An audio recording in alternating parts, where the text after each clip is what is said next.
حضرت جریر بن عبداللہ رضی اللہ عنہ سے روایت کی گئی، کہا رسول اللہ صلی اللہ علیہ وآلہ وسلم کی خدمت میں کچھ دیہاتی حاضر ہوئے۔ انہوں نے اون کے کپڑے پہن رکھے تھے۔ آپ نے ان کی بدحالی دیکھی کہ وہ ضرورت مند اور محتاج ہو گئے تھے، تو آپ نے لوگوں کو ان کے لیے صدقہ کرنے کی ترغیب دی، لیکن لوگوں نے اس میں سستی سے کام لیا، حتیٰ کہ یہ بات آپ صلی اللہ علیہ وآلہ وسلم کے چہرہ انور سے ظاہر ہونے لگی۔ کہا پھر انصار میں سے ایک شخص چاندی کے سکوں درہموں کی ایک تھیلی لے کر آ گیا،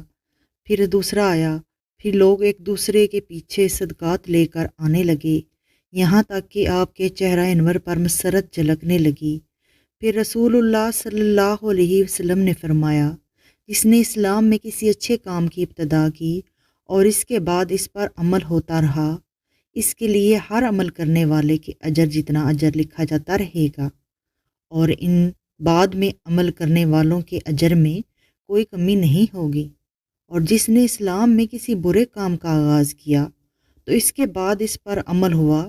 تو اس برے کام پر عمل کرنے والوں جتنا گناہ لکھا جاتا رہے گا، اور ان کے گناہوں میں کسی چیز کی کمی نہ ہوگی۔